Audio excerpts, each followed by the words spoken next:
Hello student, this is Pankaj Dhiman, lecturer of SBS Law College, Shri Ganganagar.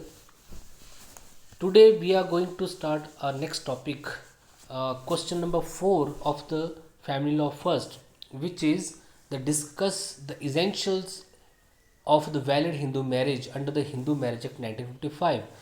What is the name? What is the nature of Hindu marriage? What are the essential conditions of Hindu valid marriage? State. देखिए, तो इस question में हमने अब basically जो हिंदुओं में जो मैरिज का कंसेप्ट है उसको स्टडी करना है। आप फैमिली लॉ फर्स्ट पढ़ रहे हैं जिसमें आप हिंदू लॉ को बेसिकली यहाँ पे पढ़ रहे हैं। हिंदू लॉ में आपने अभी तक क्या पढ़ा, मैं आपको एक बार फिर से जो है इसको बता देता हूँ। फर्स्ट आपने हिंदू है क्या इसको समझा, and to whom Hindu laws applies, आपने ये पढ़ा कि किस पे हिंदू लॉ अप्लाई होता है, हिंदू है कौन, ये आपने डिस्कस किया। आफ्टर दैट आपने बहुत ही इंपॉर्टेंट क्वेश्चन स्टडी किया कि what is the source of Hindu law. हिंदुओं में हिंदू लॉ जो आज हमारे पास है, डिफरेंट डिफरेंट हिंदू लॉज मैंने आपको लास्ट क्वेश्चन में भी बताया eight the time of legislation, कि जैसे हिंदू मैरिज एक्ट है, Hindu adoption and maintenance act है, हिंदू गार्जियनशिप एक्ट है, हिंदू सक्सेशन एक्ट है, इतने सारे एक्ट हैं। इनके सोर्स क्या है, कहाँ से ये एक्ट बने, ठीक है। तो आपने वहाँ पे बेसिकली स्टडी किया। आपने सोर्सेज को टू पार्ट में डिवाइड किया, ancient sources and then the modern sources. Ancient sources means जो पुराने सोर्सेज हैं जहाँ से आज हमारे लॉ बने हैं, that is Shruti, Smriti, digest and commentaries and the custom. इनको आपने बहुत डीपली स्टडी किया। डीपली तो नहीं किया, लेकिन आई होप आपको अंडरस्टैंड हो गया होगा कि वो हमारे कितने इंपॉर्टेंट सोर्सेज रहे हैं। आफ्टर दैट आपने मॉडर्न सोर्सेज को वहाँ पे इक्विटी, जस्टिस, गुड कंसाइंस का कंसेप्ट देखा कि जहाँ पे कोई भी लॉ अवेलेबल नहीं होता था।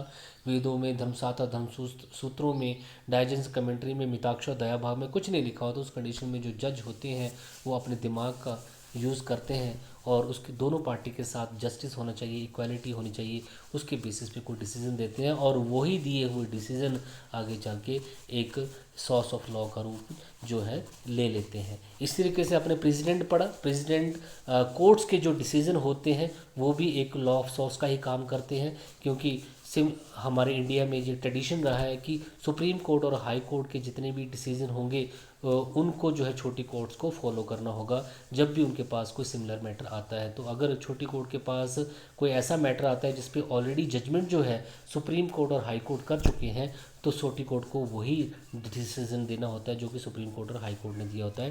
That is called president. After that आपने पढ़ा कि लेजिस्लेशन भी एक बहुत इंपॉर्टेंट सोर्स है। लेजिस्लेशन में आपने वहाँ पे पढ़ा कि हमारी जो किसी भी इंडिपेंडेंट पॉलिटिकल सिस्टम में जो सुप्रीम पार्लियामेंट होती है या फिर स्टेट लेजिस्लेशन, अगर स्टेट्स को भी पावर दे रखी है स्टेट असेंबली, तो वो डिफरेंट डिफरेंट लॉज बनाते हैं। तो हिंदुओं के लिए जो लॉ बनाए गए हैं वो भी अपने आप में एक सोर्स का काम करते हैं और इससे जो है लॉ की डेवलपमेंट होती है। तो जहाँ सारे आज़ादी से पहले जो हिंदुओं के लिए कानून बने या फिर after the independence what ever the law made for the Hindu community, वो सारे मैंने आपको वहाँ पे बताए। अब हमारे पास फर्स्ट क्वेश्चन आता है मैरिज, क्योंकि फैमिली लॉ पढ़ रहे हैं, फैमिली में हिंदू लॉ को हम स्टडी कर रहे हैं और हिंदू लॉ में उनके जो फैमिली मैटर्स हैं उनको हमने पढ़ना है यहाँ पे।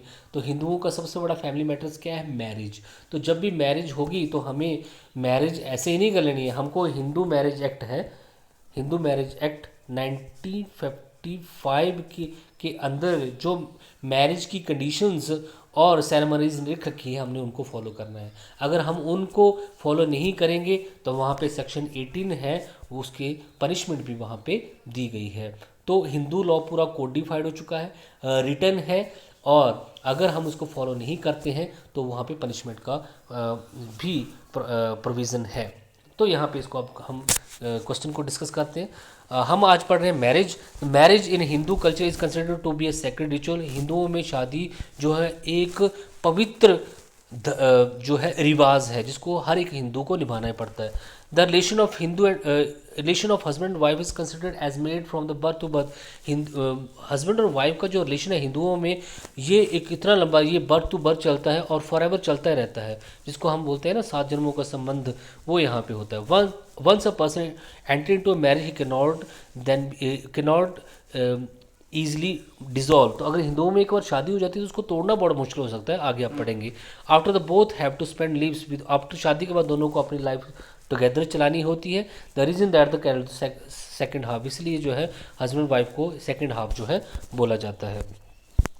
अब यहाँ पे there are several synonymous of Hindu Dharmashastra. Hindu धर्मशास्त्र में हस्बैंड और वाइफ को प्रनाउंस भी किया गया है। हस्बैंड को भारतर बोला गया है क्योंकि वो वाइफ को जो है मेंटेन करता है, उसका पालन पोषण करता है। उसको स्वामी भी बोला गया है क्योंकि वाइफ उसकी हमेशा सेवा करती है। उसको परमेश्वर भी बोला गया है क्योंकि वाइफ जो है हमेशा हस्बैंड को सर्व करती है। वाइफ को जया बोला गया है क्योंकि वो बच्चों को जन्म देती है। वाइफ को लक्ष्मी बोला गया है क्योंकि हस्बैंड की सबसे अच्छी फ्रेंड है वो, इसलिए। और धर्म में, अर्थ में, काम में, मोक्ष में, हर एक पार्ट में वाइफ जो है हस्बैंड का साथ देती है, इसलिए इसको अर्धनारीश्वर भी बोला गया है। ठीक है जी। Thus the Hindu marriage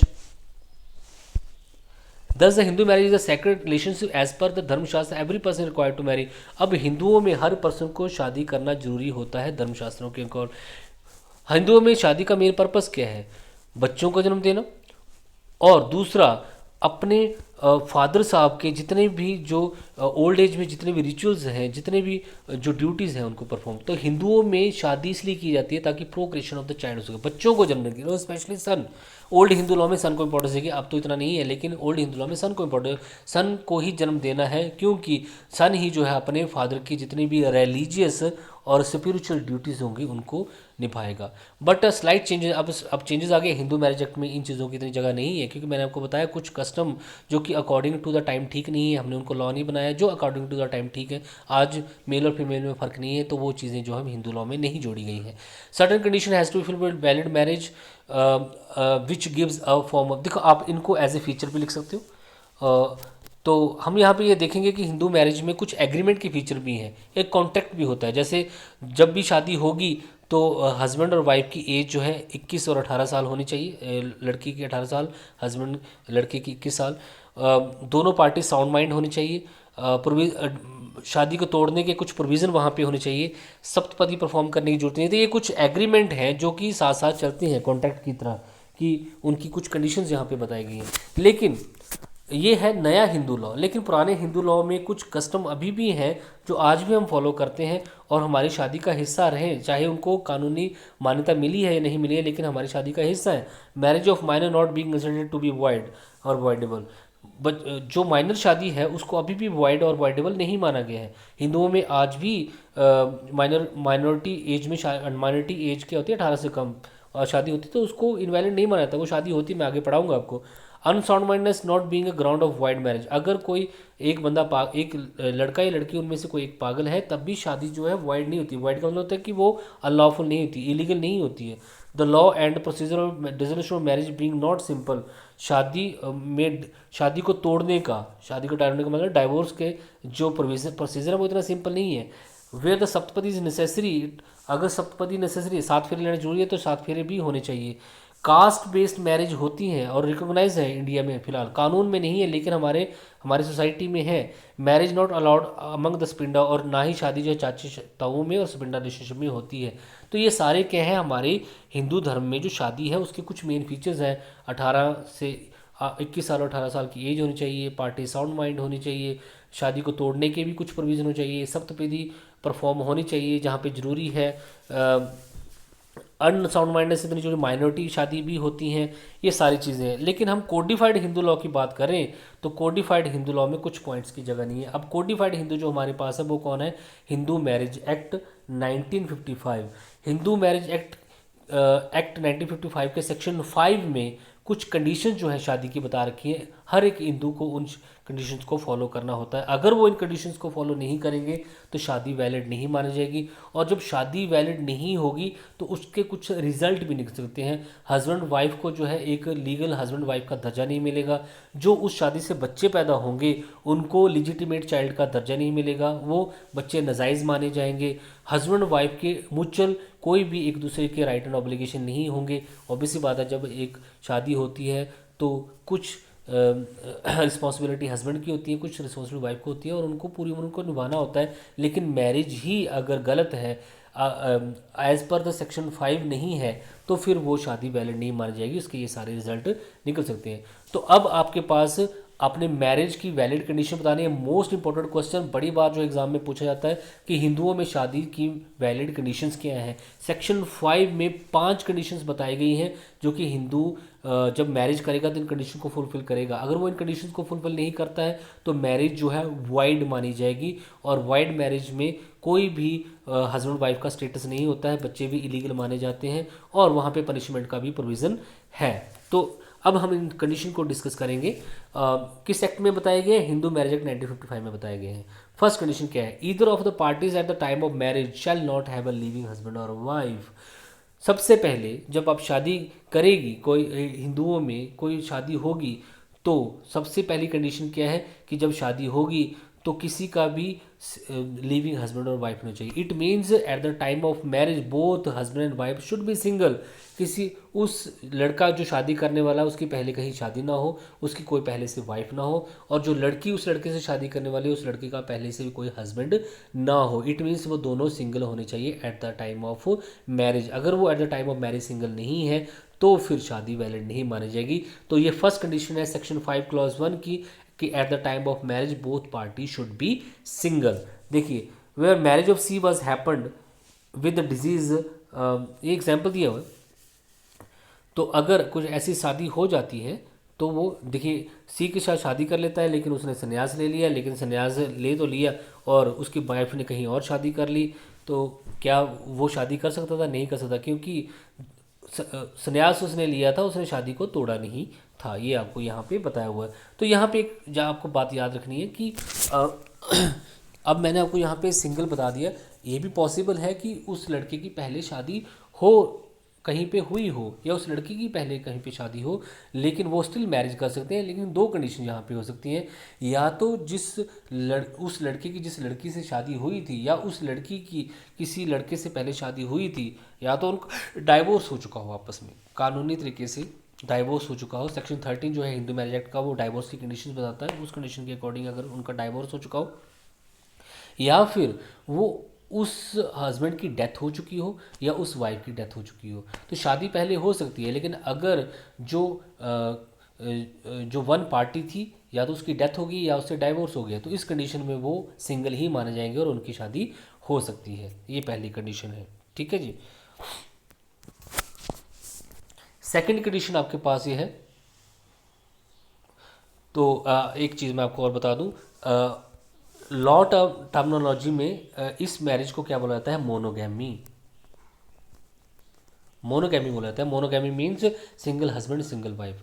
तो मोनोगैमी जो है फर्स्ट प्रिंसिपल है हिंदू मैरिज का, कि at the time of marriage वो मोनोगैमी होनी चाहिए, दोनों पार्टी सिंगल होनी चाहिए। तो ये कंडीशन पूरी करना जरूरी है। अगर ये कंडीशन पूरी नहीं होती तो शादी वैलिड नहीं मानी जाएगी। अब सेकंड आपके पास, इसमें इस केस में मोनी वर्सेस दुर्गा चरण के केसेस में भी यही बताया गया है कि लेकिन लिमिटेड पॉलीगैमी। अब पॉलीगैमी क्या होती है? एक से ज़्यादा शादियाँ, लेकिन लिमिटेड पॉलीगैमी हो सकती है। देखिए, एक चीज़ मैं आपको और बता दूं कि हिंदू लॉ में अगर किसी भी हिंदुओं में बड़े सारी आगे कम्युनिटीज़ हैं, अगर किसी कम्युनिटी में जैसे साउथ में चले जाइए, वहाँ पे कुछ लिंगायत हैं, वो भी हिंदू ही माने जाते हैं, उनमें जो है एक से ज़्यादा शादियों का चलन है। तो अगर हिंदू धर्म में किसी का कोई कस्टम है, क्योंकि मैंने आपको बताया कस्टम प्रविल करता है केवल लॉ को भी, तो अगर किसी का कोई कस्टम ऐसा रहा है हिंदुओं में कि जहाँ पे एक से ज़्यादा शादियाँ हो, हिमाचल प्रदेश में भी, मैं हिमाचल प्रदेश से ही आता हूँ, तो हिमाचल प्रदेश में भी ओल्ड हिमाचल में एक से ज़्यादा शादियों का जो है रिवाज है।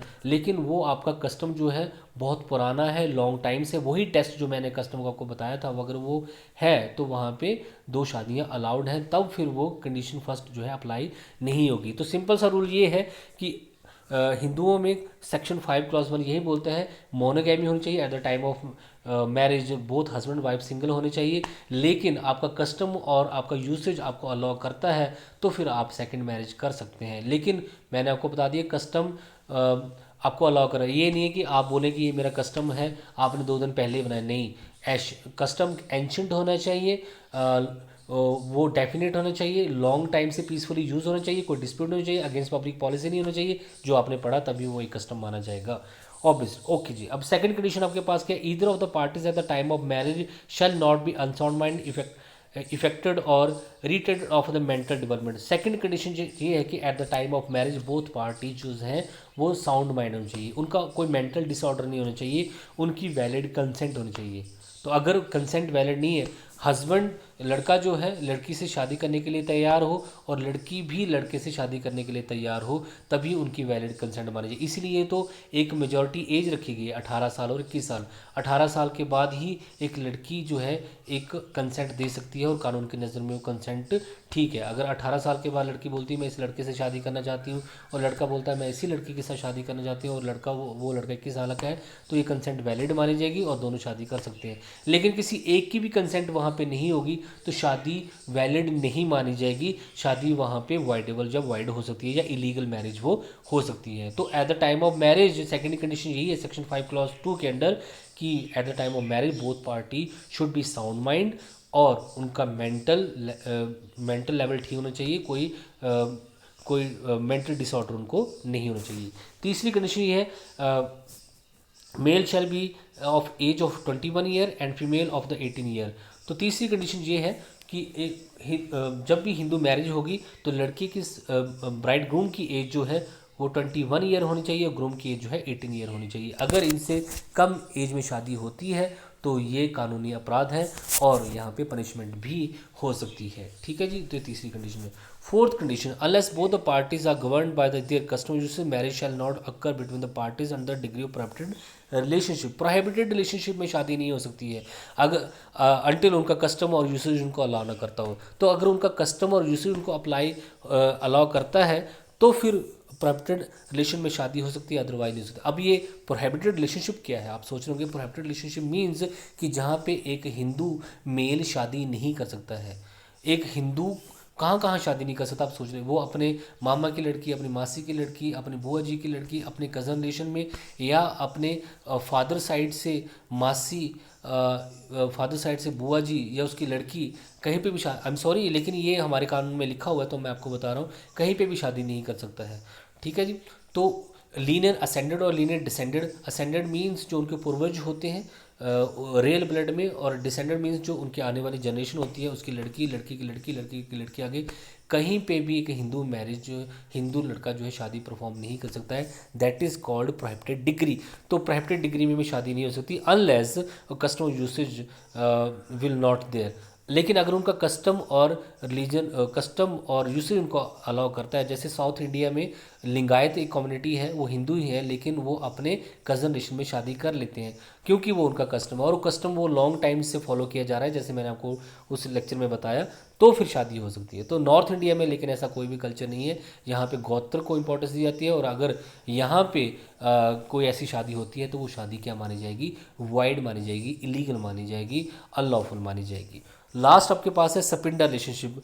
उनका जो स्पिंडर रिलेशनशिप भी होना चाहिए। स्पिंडर रिलेशनशिप का मतलब ये होता है कि जहाँ पे आप लड़की की साइड से माँ की साइड से 3 जनरेशन तक शादी नहीं कर सकते हैं और फादर की साइड से 5 जनरेशन तक शादी जो है नहीं कर सकते हैं। जैसे मदर है और ये फादर है, मदर साइड से 3 जनरेशन, ना तो मदर की मदर, ना मदर की मदर की मदर, ना मदर की मदर की मदर के साथ शादी हो सकती है, ना उनसे किसी शादी।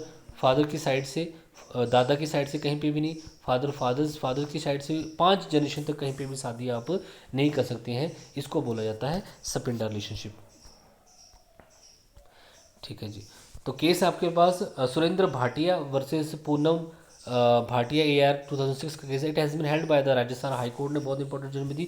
अ Muslim woman can marry with a Hindu person, such marriage will be legally valid, thus the marriage of the daughter of such Muslim woman can legally perform with the Hindu person. तो यहाँ पे ये बोला गया कि एक मुस्लिम वुमन जो है हिंदू से शादी कर सकती है, वो शादी वैलिड ही मानी जाएगी क्योंकि और वो मैरिज जो है हिंदू मैरिज के एक्ट के अंडर अप्लाई नहीं होगी। अगर एक इंटर रिलीजन मैरिज होती है, देखिए हिंदू मैरिज एक्ट तभी अप्लाई होगा जब दोनों पार्टीज़ क्या हैं, हिंदू हैं। अगर दोनों पार्टीज़ हिंदू नहीं हैं तो फिर वहाँ पे हिंदू मैरिज एक्ट अप्लाई नहीं होगा। मान लीजिए एक पार्टी मुस्लिम है और सेकंड पार्टी वहाँ पे हिंदू है, उस टाइम पे फिर एक एक्ट अप्लाई होता है, उसको बोलते हैं स्पेशल मैरिज एक्ट।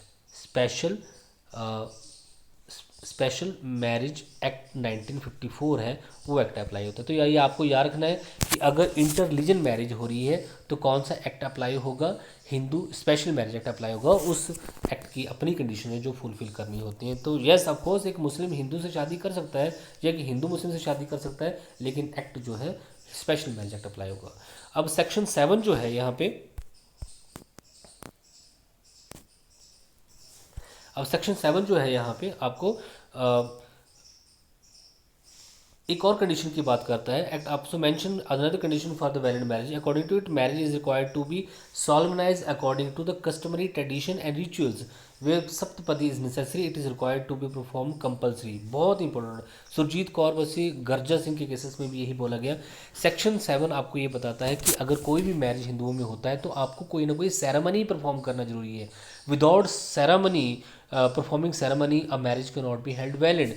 तो कुछ ना कुछ सेरेमनी, अब सेरेमनीज क्या है हिंदुओं में, पानी ग्रहण होता है, विवाह होम होता है, शादी के घर की तैयारी की जाती है, उसके बाद जो है कन्यादान होता है, 7 फेरे लिए जाते हैं, मंगलसूत्र पहनाया जाता है। कोई भी कस्टम आपके हो सकता है। हिंदुओं में बड़े सारे अलग अलग कस्टम है, लेकिन आपको वन ऑफ सेरेमनीज जो है, कस्टम जो है वो फॉलो करना होता है।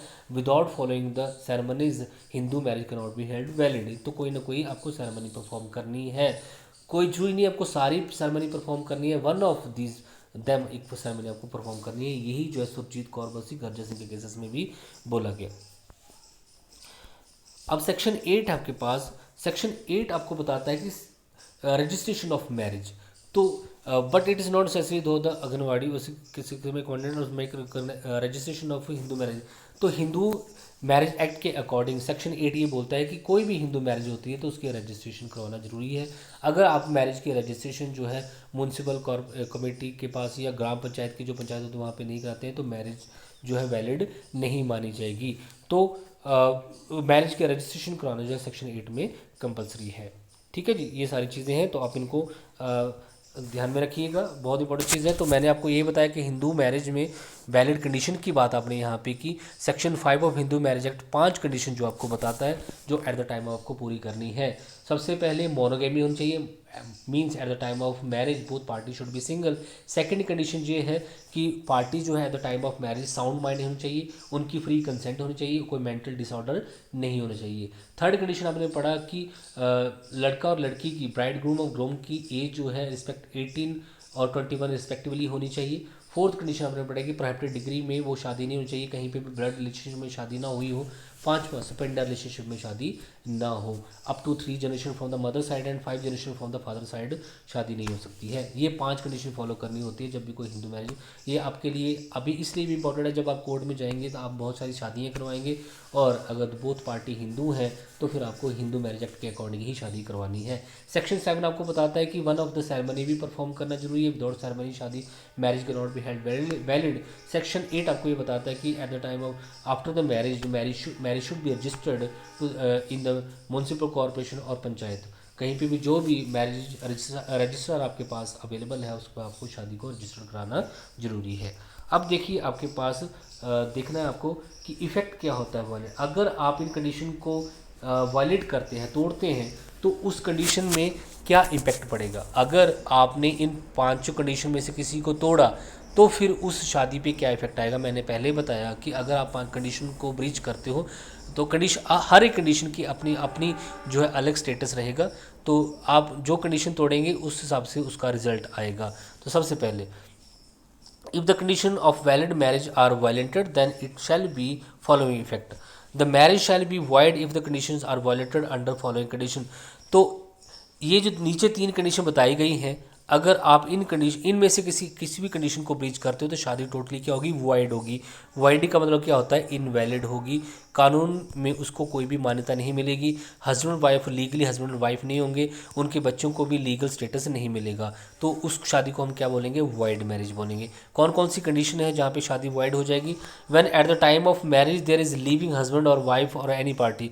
अगर at the time of marriage उस हस्बैंड या उस वाइफ की कोई लिविंग हस्बैंड और वाइफ था, मीन्स कि वहाँ पे जो लड़का शादी कर रहा था उसकी पहले से कहीं वाइफ थी, या फिर वो वाइफ जो शादी कर रही थी उसकी पहले से कोई हस्बैंड था। कोई भी कंडीशन हो सकती है। अगर ऐसा है तो शादी क्या मानी जाएगी, वॉइड मानी जाएगी। Second, when the parties of marriage fall within the sapinda relationship, अगर वो जो शादी परफॉर्म वो कर रहे हैं वो स्पिंडर रिलेशनशिप में कर रहे हैं, मतलब कि कहीं ना कहीं उनका आपस में रिलेशन है, फ्रॉम मदर साइड 3 जनरेशन तक या फिर फादर साइड से 5 जनरेशन तक उनका कोई आपस में रिलेशन है, तब भी वो शादी परफॉर्म नहीं कर सकते। अगर वो ऐसा करते हैं तो ऐसी शादी क्या होगी, वॉइड होगी। ना तो उनको लीगल स्टेटस मिलेगा, ना ही बच्चों को लीगल स्टेटस मिलेगा, ना ही उस मैरिज को लीगल स्टेटस मिलेगा। ऊपर से पनिशमेंट भी मिलेगी जो सेक्शन 18 में बताई गई है, जिसको हम आगे पढ़ेंगे। इसके अलावा तीसरी कंडीशन जो है, when the parties of the marriage fall within the degree of prohibited relationship, अगर प्रोहिबिटेड रिलेशनशिप में शादी होती है, जैसे मैंने आपको बताया, या कज़न मैरिज की जाती है, या फिर लीनियर असेंडेड और लीनियर डिसेंडेड में कहीं पे शादी की जाती है, भतीजा और भतीजी में शादी होती है, या फिर मामा के लड़के लड़की में, या फिर बुआ जी की लड़का लड़की में, कहीं पे भी अगर आप शादी परफॉर्म करते हैं तो वो प्रोहिबिटेड डिग्री में शादी मानी जाएगी, और वो शादी भी टोटल क्या होगी, वाइड होगी, इलीगल होगी, अनलॉफुल होगी, और उस शादी को भी एज स्टेटस मिलेगा वाइड मैरिज का, और ना तो हस्बैंड एंड वाइफ को लीगल स्टेटस मिलेगा और ना ही उनके बच्चों को लीगल स्टेटस जो है मिलेगा। Second, if the time of marriage, if anyone in unsound mind, affected or retreat or mental growth, then such marriage shall be voidable। तो दूसरा इफेक्ट क्या होगा, देखिए मैरिज 3 तरीके के इफेक्ट देंगी, या तो मैरिज होगी वाइड, या होगी वाइडेबल, या फिर होगी वैलिड। तो वैलिड तो तब होगी जब पांचों कंडीशन फॉलो होंगी, तो वैलिड का कंसेप्ट निकाल दीजिए। वाइड तब होगी जब ये 3 कंडीशन मैंने आपको बताई, इस कंडीशन में मैरिज वाइड होगी। अब आपके पास ये 2 कंडीशन आ जाती है जिसमें शादी क्या होगी, वाइडेबल हो। अब वाइडेबल क्या होता है, जहाँ जब किसी एक पार्टी के पास उस शादी को तोड़ने का राइट होता है तो हम उसको वाइडेबल मैरिज बोलते हैं, कि वो उस शादी को तोड़ भी सकता है या उस शादी को कंटिन्यू भी कर सकता है। मान लीजिए eight the time of marriage जो है लड़की जो थी उसको कोई मेंटली डिसऑर्डर था, प्रॉब्लम थी, लेकिन आपने उसके साथ शादी कर ली, आपको पता नहीं था और आपने शादी कर ली, क्योंकि उस क्योंकि कंसेंट वैलिड नहीं थी या कोई भी कारण हो सकता है। तो आप इस शादी को या तो कंटिन्यू कर सकते हैं या फिर आप कोर्ट में जाके डाइवोर्स की डिक्री भी अप्लाई कर सकते हैं। तो ये क्या पॉइंट हुआ, फिर वाइडेबल हुआ जहाँ पे आपके पास राइट हो गया। तो जहाँ पे शादी की जब शादी हुई थी तो कंसेंट वैलिड नहीं थी, मान लीजिए एक लड़के ने कंसेंट दे दी शादी करने के लिए, लेकिन वो शादी को करने के लिए अंदर से तैयार नहीं था, फादर साहब ने उस पर प्रेशर डाला था, अंडू इन्फ्लुएंस उस पर डाला था और उसने शादी कर ली। लेकिन शादी के बाद वो कोर्ट में जाके उस शादी को तोड़ सकता है और बोल सकता है कि ये जो मेरी कंसेंट ली गई थी शादी के लिए वो ड्यू टू इन्फ्लुएंस थी। ऐसा ही लड़की के साथ भी हो सकता है कि लड़की की जो वहाँ पे शादी करवा दी जहाँ पे वो करना नहीं चाहती थी, लेकिन शादी के बाद अगर वो लड़की चाहे तो उस शादी को वाइडेबल कोर्ट वाइड करवा सकती है, उस शादी के लिए डाइवोर्स अप्लाई कर सकती है, तोड़ सकती है अगर वो कोर्ट में जाती है तो जहाँ पे पार्टीज़ के पास ये ऑप्शन आ जाता है कि वो शादी को तोड़े या ना तोड़े, तो उस कंडीशन में शादी वाइडेबल मानी जाती है। और वो कौन सी कंडीशन जहाँ पे शादी वाइडेबल होती है, कंडीशन सेकंड जो कंडीशन मैंने आपको बताया हिंदू मैरिज एक्ट के अंडर, जहाँ पे शादी जो है अनसाउंड माइंड होता है या कंसेंट वैलिड नहीं होती या कोई मेंटल डिसऑर्डर होता है। आगे है if the essential condition of age as to the marriage has been violated then it shall be punishable under section 18 of the act।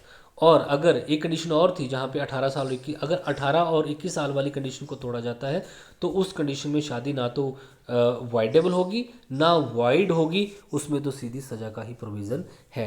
Section 18 में ये बताया गया है। तो ये है शादी के जो इम्पैक्ट निकलेंगे। शादी का इफेक्ट क्या निकलेगा, शादी वाइड मानी जाएगी इन 3 कंडीशनों में अगर इनमें से कोई ब्रीच की जाती है। शादी वाइडेबल मानी जाएगी अगर सेक्शन 5 क्लॉज 2 की कंडीशन को ब्रीच किया जाता है, और अगर सेक्शन 5 क्लॉज 3 की कंडीशन को ब्रीच किया जाता है जहाँ पे एज के बारे में बताया हुआ है, तो ऐसी शादी ना तो वाइड होगी ना वाइडेबल होगी, ऐसी मैरिज क्या मानी जाएगी, पनिशेबल ऑफेंस मानी जाएगी। सेक्शन 18 में उसको पनिशमेंट भी हो सकती है। एक क्वेश्चन और आपके पास, second marriage in the case of lost party. अगर मान लीजिए एक लड़का है, उसकी वाइफ जो है वो गुम हो गई है, काफ़ी टाइम से नहीं मिल रही है, तो वो क्या किसी लड़की से शादी कर सकता है? ये बहुत बार क्वेश्चन सामने आया है। तो इसका आंसर है सेक्शन 13 क्लॉज 4 में ये बताया गया है। उसमें साफ बोला है it has to be analysed